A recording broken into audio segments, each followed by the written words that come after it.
Thanks for the feedback.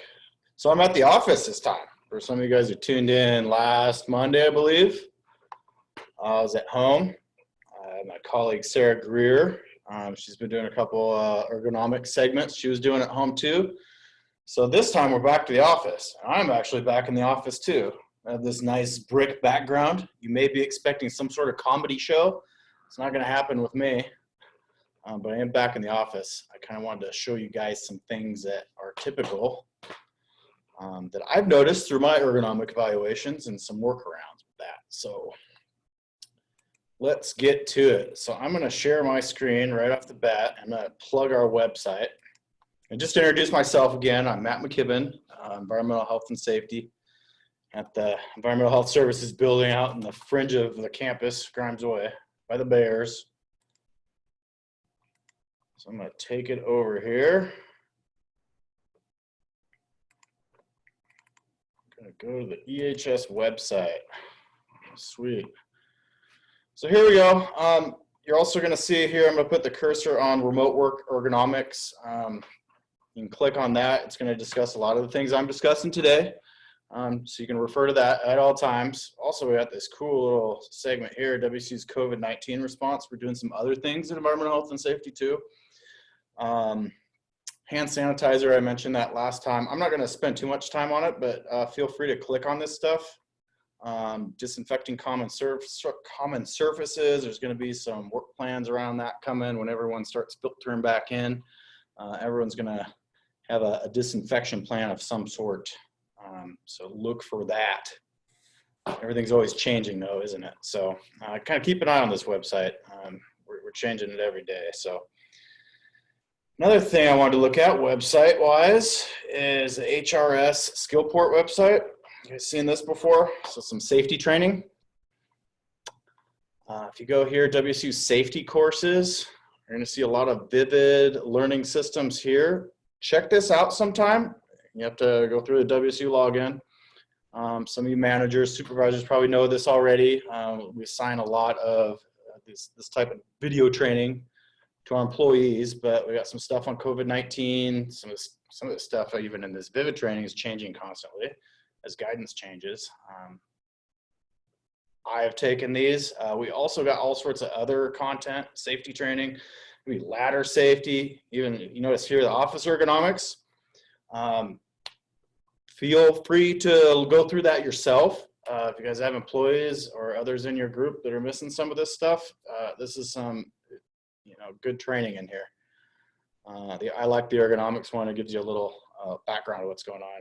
And any safety thing you can even imagine on the WSU campus, laboratory safety, there's a lot of modules on here. So poke around that. Some of this stuff, when you go through the new employee orientation, there's some the training modules at the bottom as a supervisor you're supposed to assign. And a lot of that can be launched through here. So that's not what I'm here for though. So I'm gonna go back to,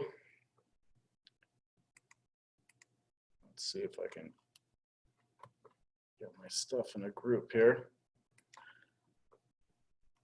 Stop sharing, there we go. Now back to me. So we're talking ergonomics. I was saying in the past couple modules we've been focusing kind of on laptops. And naturally, when we're working out of home, it tends to be laptops, but I've been kind of skipping over some of the home office setups. And really, it's the same as, the concepts are the same as the office when you guys start filtering in this summer. So I wanted to cover that. A lot of concepts are the same. I just figured some workarounds are going to be a little bit different. Myself and Sarah Greer do ergonomic evaluations. You can request that at any time through my email. And I noticed, I'm going to put my email address in the chat in case you guys need to contact me. My name was spelled with an E-N, I think, in the intro slide, so you're not going to find me on the directory that way. But there's my contact. You can request ergonomic evaluation from myself or Sarah Greer. We work right next to each other, so please take advantage of that. Shoot, what else? So when you guys get back in, I think it's a good time to kind of start over a little bit. familiarize yourself with your surroundings again as you get back into the office, and just perform a little self-awareness. I think it's a good start. So I am going to challenge you guys a little bit. Kind of if you guys participated in some of the other ergonomics modules, what really is the most important thing in ergonomics? Really that I keep harping on. Anybody have a clue? I'm just looking in the chat here. I'll give you a couple seconds. See, we got Jen, a UREC on here at all? Is a hint? Looking through everyone. Nice participation today, guys. Keeping yourself moving. That's what I'm getting at. We can get away with a lot of poor ergonomic conditions as long as we're keeping ourselves moving, stay out of those static positions that we get in all the time. Constantly, 8 hours a day. Keep moving. So incorporate exercise into your routine. Frequent exercise.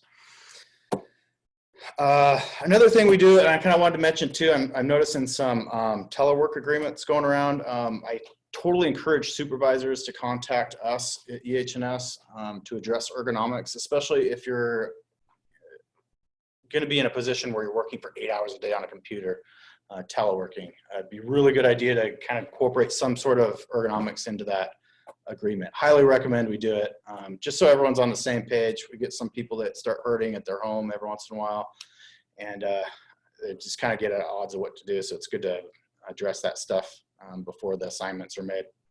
All right, getting in the meat potatoes here. So I want to introduce you guys to the neutral posture. Neutral posture, I like to call it the natural posture. You can Google it too.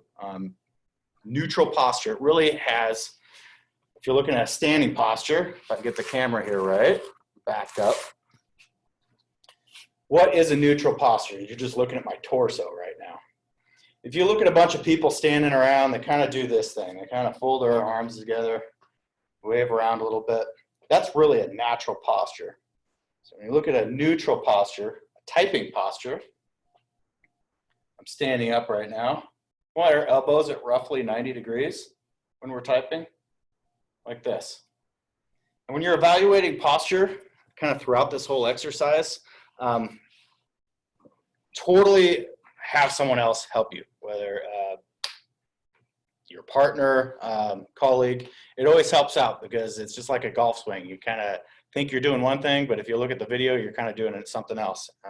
So neutral posture. Elbows at 90 degrees. That's where we want you typing. So I'm standing right now.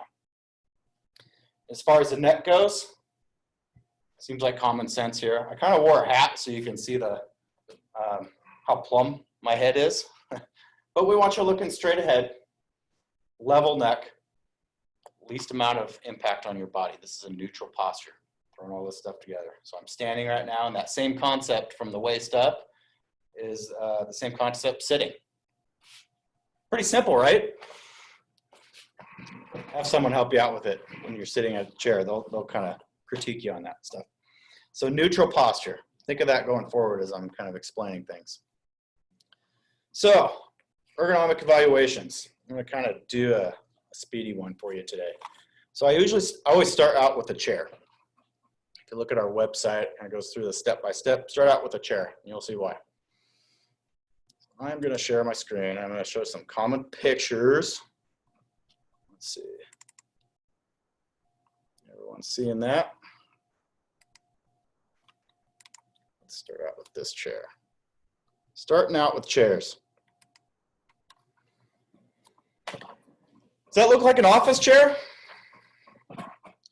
I can tell you, look at the surroundings. That's not an office, that's a conference room chair, huh?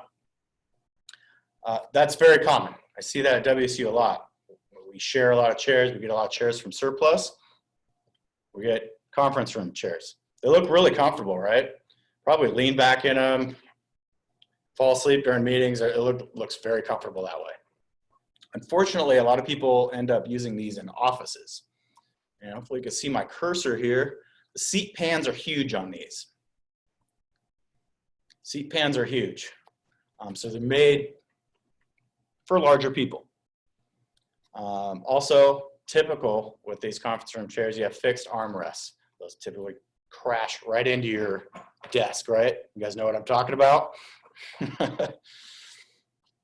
So these are not ideal for office setups. So the managers are in charge of purchasing, kind of going off into another area. Use us here at EH&S. We have a lot of equipment that'll work for you guys, different price points and whatnot. So this is the conference room chair. Probably not so bad if you're an average height guy, man or woman, you know, 5'6" to 5'11" or so. That's what a lot of chairs are designed for.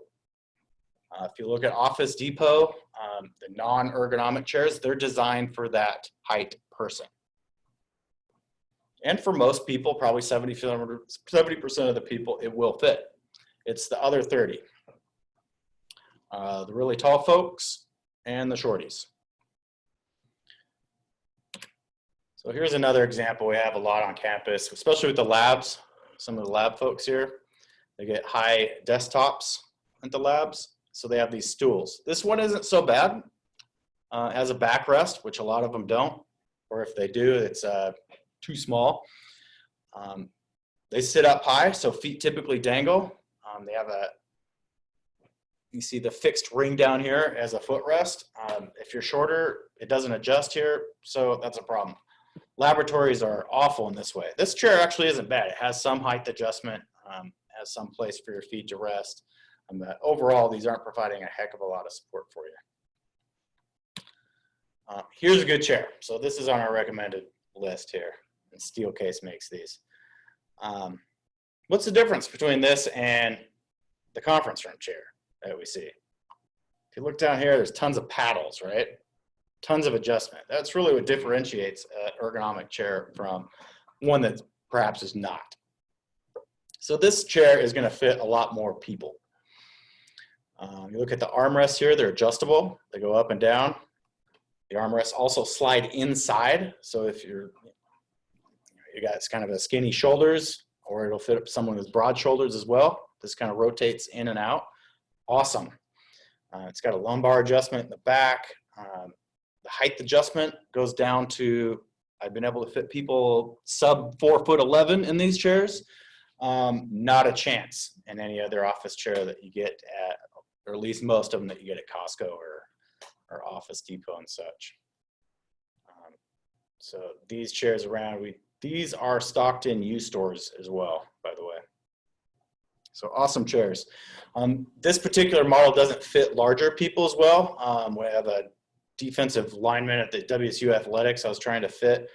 There are some other brands that fit larger people as well. So you folks that are in that 30%, we could find solutions for you, okay? Let's see.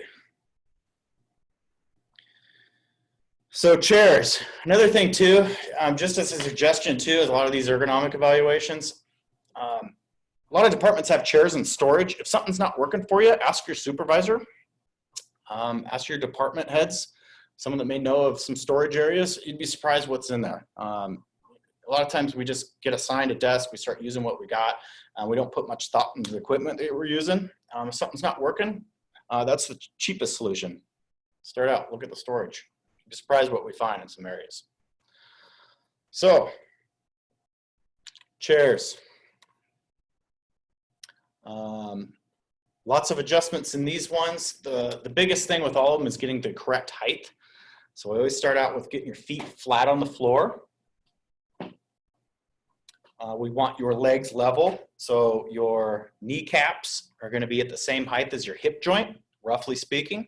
That puts even weight distribution on your legs. You get something that's too high, your feet are going to dangle, and that's going to put a pressure point right behind your knees, which happens to be where a lot of blood vessels and nerves are located. So you can get sleepy feet. So it's important to get the height adjustment right. And the number one thing after we get the height adjustment right is looking at desks. Most people at WSU, their desks are too high. They're always installed about 29, 30 inches. Tends to be too high for most. So everyone, I get their chair adjusted, they go, I can't adjust my chair. Desk is going to be too high now. All right, so that's when we get into the second phase here. How do we fix a desk that's too high? Well, if you have an adjustable height desk, you just lower it, right? Sweet. A lot of us don't have that though. How about, there's our adjustable height desk.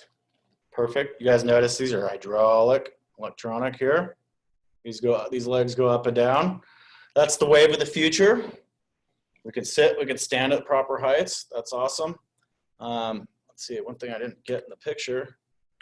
A lot of us don't have that. If you notice these desks from this chair, does this desk look familiar? A lot of us have the same type. It's the steel case. They're very modular, standard issue at WSU. Fixed height, although they have about a 3 to 4 inch height adjustment. If you're under 5'5" or roughly, that's not going to be enough adjustment for you if you get your chair right. I know this looks familiar to a lot of you. We have a lot of them at surplus too. So what do? Slide out keyboard trays. Let's see. I'm going to look. Do a share screen.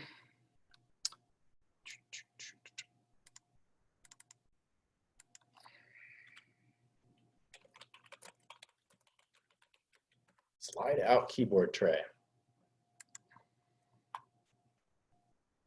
This is what I'm talking about, fellas.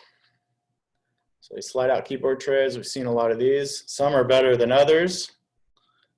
Here, why don't we just go to the good ones? Steel case.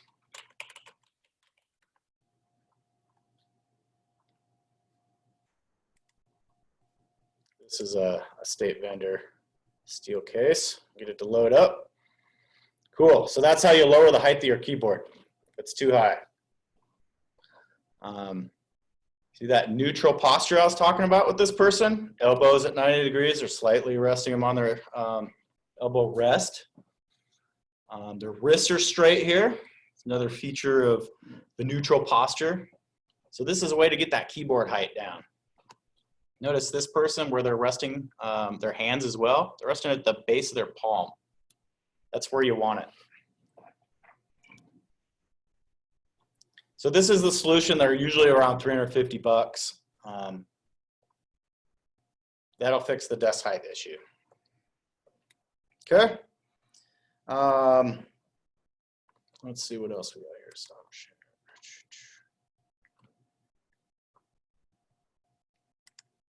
Let's go back to the photos.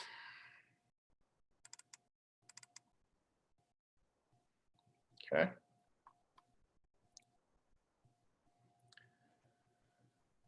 So this is your adjustable height desk.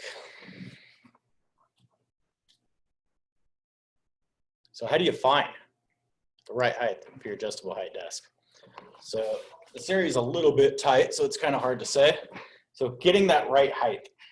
So as far as sitting, this is the same concept with sitting. So remember I was talking about the neutral, natural posture, your elbows at 90 degrees. I'm standing up straight. What you'll want to do, and you can get some help doing this as well. You can see me. Take the elbow height in a relaxed position. Elbows at roughly 90 degrees. You can do this yourself even too if you back up against a wall. Mark it here, right where that elbow height is. Or get a Post-it note of some sort, you can mark it here. And then drop it a couple inches, typically an inch or two to drop it from there, and just get a little bit more than a 45-degree angle with your elbows. A little bit downwards, I found is best. That's how you get the height of a standing desk or an adjustable height desk.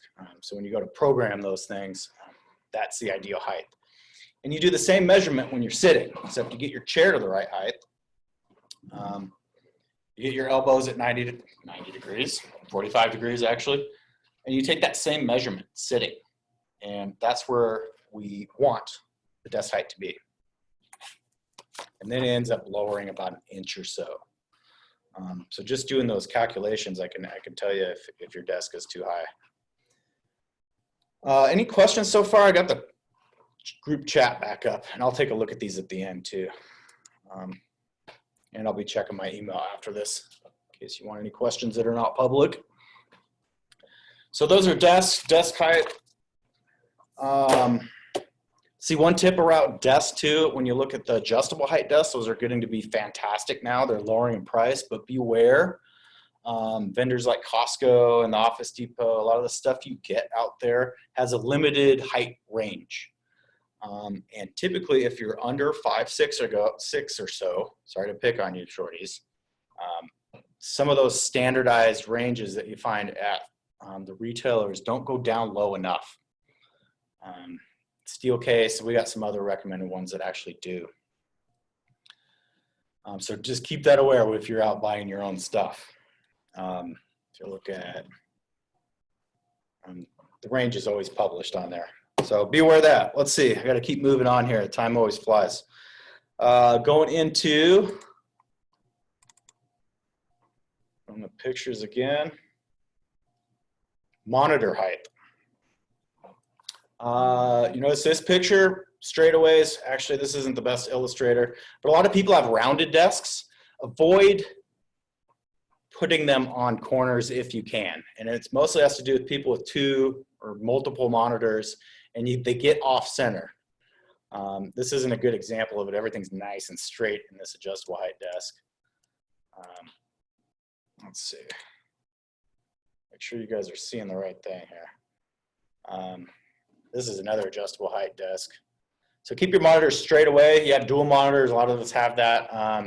Generally speaking, if you got 2, you want the split right at your nose. So you have equal monitor space on your left eye and right eye. For some people that, just have maybe a 3rd monitor where they're looking at emails, kind of a vertical oriented monitor, that's probably okay if it's well off to the side. You're not viewing it that often, but the whole point is to kind of keep your muscle usage the same on each side of your neck. So split monitor usage there. Top of the monitor eye height, generally speaking, we started about arm's length away, which for a lot of people it seems to be close. But also there's a lot of people that lean forward out of their chairs because their monitors are so far away. So we kind of start out at arm's length, top of the monitor eye height. You can have someone help you out with this too. They can kind of scope it out and survey for you and get those monitors at the right height. Most have some sort of adjustment here on campus. Of course, some don't. You get some people that are using these kind of bookshelves, basically. You get monitor stands. So you can get a monitor stand up to a certain point, especially for tall people. You need monitors up pretty high. Most stands aren't big enough, so you end up putting even like reams of paper temporarily or books. You get that monitor up high, and that'll keep your neck level. It's really important. So a lot of things I see as monitors that are too far away and monitors that are too low, which has a big impact on your neck. So take the time with your monitors. Let's see what else. Document holders. You don't see it in this photo, but you see get this kind of peripheral equipment. If you use the phone a lot, you want that heavily used stuff closer to you. That seems like common sense, right? Keep that stuff close to you so you're reaching less for those frequent used items. Document holders and whatnot. Let's see. Very desks. How many of you guys have these? Awesome for standing. They run about $350 or so. They can get you standing, which is what a lot of people like, but we only stand probably about 30% of the time or so, right? And remember what I was talking about earlier is a lot of our desks at WSU are too high. That doesn't fix it. So when you put these Veridesk in a sitting position, the keyboard is always too high. Great for standing, not so great for sitting. So we end up people spending about $350 or so on these things, and 70% of the time they're not comfortable. They can be great for some people who stand a lot, or maybe you're on and off the computer, they aren't on it full 8 hours a day. They can be handy. They have their place. But just be aware of those. A lot of people look at the benefits of standing, but they aren't thinking about the sitting part of these Veridesks. That's because these keyboard trays, they sit on the desk. So it's actually adding height to sometimes an already over height desk. Just depends on the size person, as always. Some people swear by them, but I have a lot of difficulty with these. If Sarah's on here, I know she does too. So be aware of those Veridesks, please. Let's see. Oh, one thing I wanted to share with you is So desks that are kind of borderline too high, especially working from home, we don't have a lot of adjustability on home desks. You get these big oak desks, you know what I'm talking about. It's close, but not quite. So you get these pinch points on your wrists. There's gel pads that kind of can help out with that as far as where you're resting your wrist when you're typing. I found these are awesome. These are called Ergo beads. It's really just a sock filled with rice, honestly. I like them better because they're mushable as you're kind of typing. They're very malleable. Better than some of the gel, which can get hard over time and too hard. So I like these. They make them for keyboards and little small ones just for the wrist on the mouse as well. So these are awesome. I like them for a wrist pad. That's pretty much all I have for you. Let's see, we got one question here. Dining tables when working from home. Those are tough. Those are not going to be adjustable height, right? So, and that goes with another thing too. Chairs. If you have they're going to be too high a lot of times at dining tables, right? If you get an office chair, kind of depends on what you're using, right? So one thing to use is the footrest. So I'm going to, 1 second here, I'm going to reach around. That's kind of another workaround right here. So the footrest is yay big. It's got a nice angle, so your feet lay on here. When you need to raise your chair up to accommodate a high desk, these can be handy, right? The bad thing I don't like about these, they're small, and if you're twisting a lot, you're doing a lot of action with phones or whatnot, your legs get off of those and then you start dangling. So they can be a great short term, or if you're just in a workstation where you're just in a tight area for small periods of time, they can be a quick fix, sure, but I generally don't like them. That may be of help for you, Madison. Hopefully that helps. Any other questions out there? Getting right up to the end of time here. What else? My box of ergonomic goodies back there. Feel free to give me an email if you have any questions, pictures, help. I'm happy to help you guys. I appreciate the turnout today. Thank you.